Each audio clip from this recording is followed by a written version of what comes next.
Salut à tous, je viens d'éditer un livre en 3 volumes sur la gamme majeure et ses modes, la gamme harmonique et ses modes, ainsi que la gamme mélodique et ses modes. Alors le but à travers ces ouvrages est de maîtriser le manche de la guitare en combinant divers éléments tels que les repères de tonique, les tétracordes, l'ossature des 5 figures de la gamme majeure représentée ici en bleu. Vous trouverez également dans ces ouvrages la bonne famille de gammes à utiliser ainsi que leur doigté. Les repères de tonique sont au nombre de 7 et se présentent de la manière suivante. Alors le repère de tonique 1, nous allons partir sur la corde 6 pour terminer sur la corde 4. Repère de tonique 2, nous partons sur la corde 4 pour terminer sur la corde 2. Repère de tonique 3, nous partons sur la corde 5 pour terminer sur la corde 2. Repère de tonique 4, donc corde 5, corde 3. Repère de tonique 5, corde 3 et 1. Repère de tonique 6, donc on part sur la corde 6 pour terminer sur la 3. Et enfin, le repère de tonique 7, on part sur la 4e corde pour terminer sur la 1re corde. Voilà. Comme vous pouvez le voir, en fait, il n'est pas pratique de travailler l'instrument de cette manière. Pour ce faire,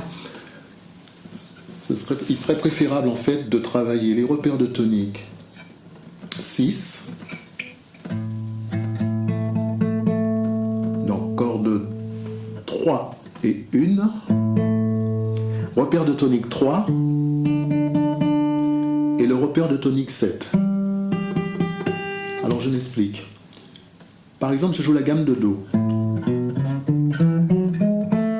Il suffit après de descendre d'une carte, donc en fait.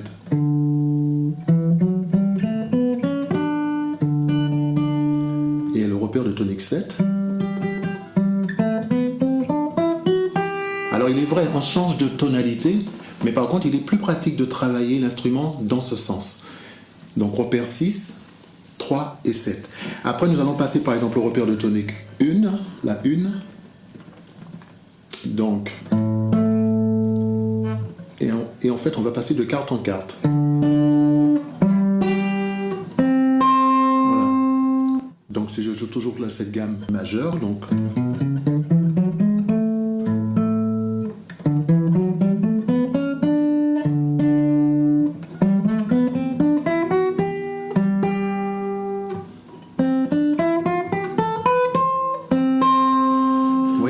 On travaille les 7 repères de tonique, on structure au niveau de l'instrument, même si on change de tonalité. En tout cas, c'est mieux de travailler ces gammes dans ce sens, au lieu de travailler 1, 2, 3 ou en cours, etc. Nous allons aborder maintenant les tétracordes. Un tétracorde, c'est une suite de notes conjointes dont les 2 extrêmes forment une carte. Exemple, Do, Ré, Mi, Fa. Et de Do à Fa, en fait, on a une carte. Ou une carte augmentée, ça peut être Do, Ré, Mi, Fa, dièse, par exemple. Alors l'ensemble des tétracordes pour les 3 familles de gammes sont au nombre de 8. Là je parle de la famille majeure, harmonique et mélodique. En fait on a 8 familles de tétracordes pour pouvoir former les 3 familles de gammes. Mais la gamme majeure, elle n'a besoin que de 4 tétracordes. Et la gamme harmonique par contre c'est la plus riche, elle fait appel à 7 tétracordes.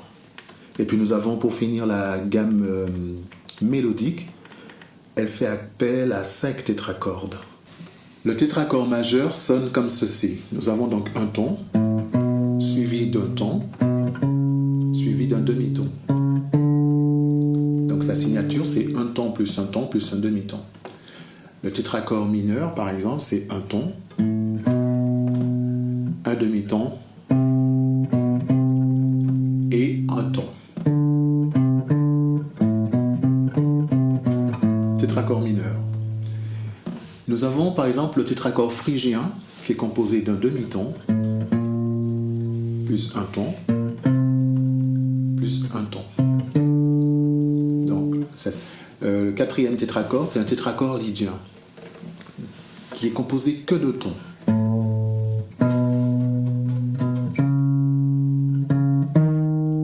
Voilà, tétracorde lydien, 3 tons. lydien, par exemple, nous avons cette figure.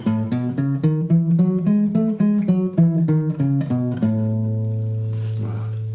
Composée que de tons. Alors je tiens aussi à signaler que tous les tétracores, au sein de leur structure, en fait, ils possèdent un demi-ton, voire même 2 demi-tons pour certains. Il n'y a que le tétracorde lydien qui est composé que de tons, sur les 8. Donc c'est la seule structure qui n'a pas de demi-ton au sein de sa structure. Alors pourquoi je vous parle des tétracordes? Parce qu'en fait, pour pouvoir composer une gamme heptatonique, sachant que la tonique est doublée, on peut faire 2 groupes de 4 notes, donc 2 tétracordes. On va combiner 2 tétracordes en quelque sorte. Par exemple, la gamme majeure est composée de 2 tétracordes majeurs. Il faut simplement savoir qu'entre ces 2 tétracordes, il y a un intervalle. Alors cet intervalle peut être un ton ou un demi-ton. Donc la gamme majeure, si je prends la gamme majeure, nous avons Do, enfin là nous sommes en La, mais bon, tétracorde majeur. Nous avons un ton en et nous refaisons encore un tétracorde majeur. Donc la gamme majeure est composée d'un tétracorde majeur, distant d'un ton, et on retrouve le deuxième tétracorde majeur. Un ton. Ok. Si par exemple je jouais le mode dorien, ce serait pareil. Tétracorde mineur, distant d'un ton, et de nouveau, on a un tétracorde mineur.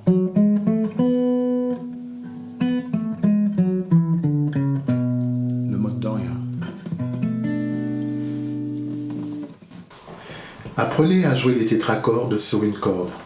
Exemple, le tétracorde majeur se joue de la manière suivante.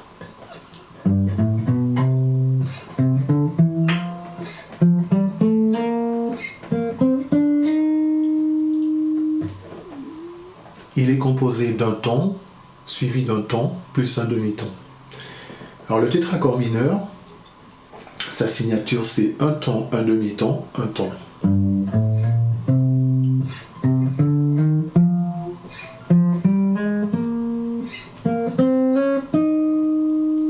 Et le tétracorde phrygien est composé d'un demi-ton, un ton, suivi d'un ton.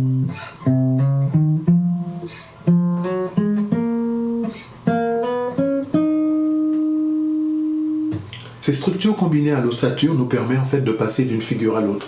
C'est pour ça qu'il est important de maîtriser ces tétracordes sur une corde. Le tétracorde lydien est composé que de tons. En fait, on ne peut pas la jouer sur une corde. Enfin, si on pourrait, mais c'est pas pratique. Donc, voilà, enfin, pour le tétracorde lydien. Ces 4 tétracordes nous permettent de jouer tous les modes de la gamme majeure.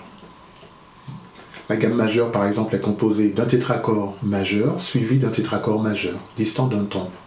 La mineure, par exemple, c'est le tétracorde dorien est composé d'un tétracorde mineur suivi d'un deuxième tétracorde mineur, distant d'un ton, etc. Donc en fait, pour former toute la famille de modes de la gamme majeure, il nous faut simplement ces 4 tétracordes, majeur, mineur, phrygien et lydien. L'ossature au sein de ces 5 figures, ici représentées en bleu. Observez les cordes 1 et 2, et en fait, on va les nommer de la manière suivante. Donc nous avons le doigt 1, 2, 3, 4, donc l'index, le majeur, l'annulaire et l'auriculaire. Donc 1, on va les nommer simplement doigt 1, doigt 2, doigt 3 et doigt 4.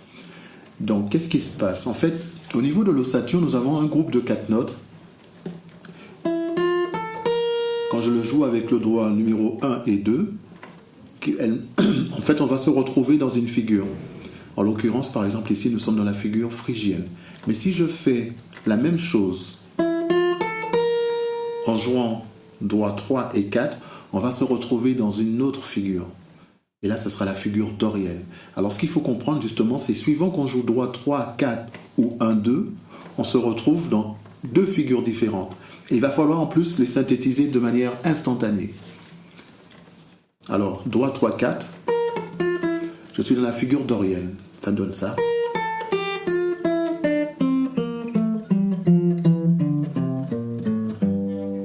Vous voyez, on est dans la figure dorienne.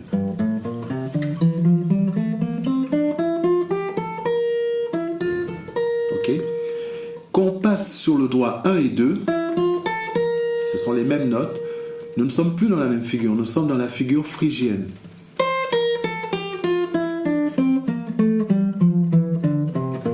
Vous voyez?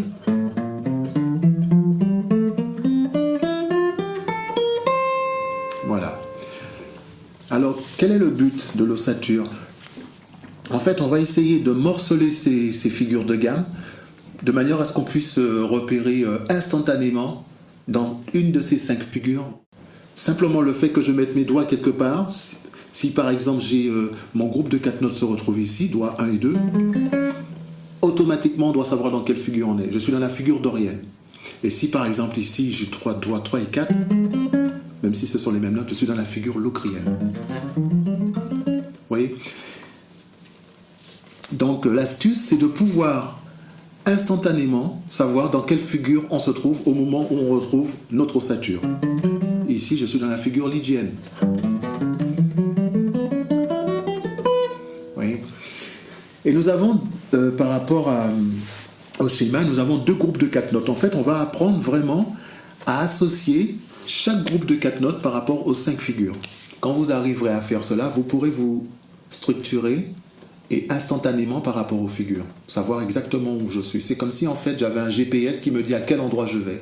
J'ai ces repères-là, ah d'accord, je suis dans cette figure. J'ai ce repère, ok, je suis dans cette figure. Et c'est très important. Si j'associe l'ossature par exemple au repère de tonique, j'ai 4 points de départ. Ben, l'ossature déjà me donne le départ du locrien, le départ du ionien, le départ du phrygien et le départ de la note, le lydien. Donc déjà, j'ai 4 modes simplement m'appuyant sur l'ossature. Quand j'associe, si j'associe par exemple, et vous voyez toute la difficulté, c'est d'associer les repères de tonique avec l'ossature. Par exemple, si je prends mon repère de tonique 1, et je l'associe par exemple, je pars sur cette première note. Je suis dans la figure locrienne. Donc, j'ai joué le mode locrien, le 7e degré. Et on ne va pas plus loin. Si je pars sur la 2e note ici, pareil, un repère de tonique 1, je vais jouer la gamme majeure. Donc le but, c'est de jouer à chaque fois le mode que l'on veut jouer. Si je veux jouer par exemple le mode dorien, l'ossature est ici, doigt 1 et 2, 1. Donc 7e, 1er degré, 2e degré.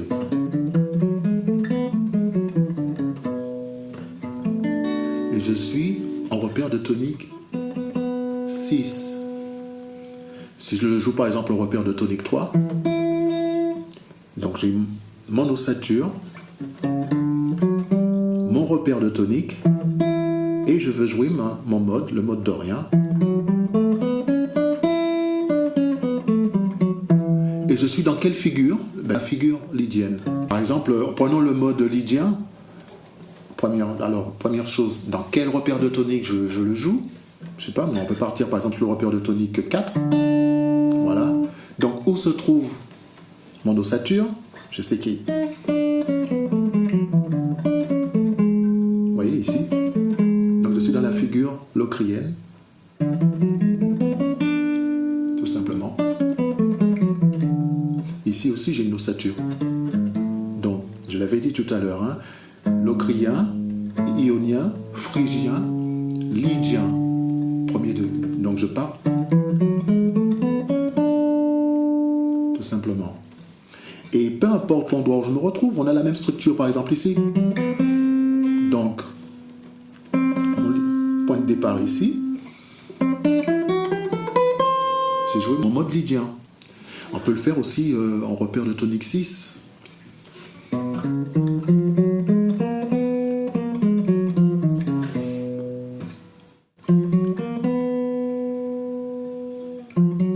Je suis dans la figure dorienne.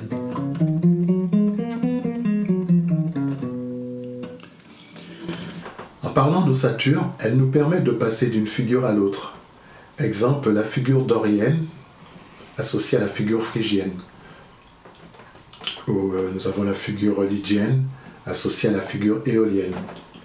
La figure locrienne associée à la figure dorienne la figure phrygienne associée à la figure lydienne et la figure éolienne associée à la figure locrienne.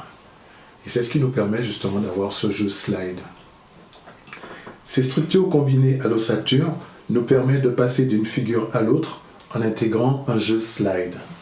Exemple, si je prends le mode lydien,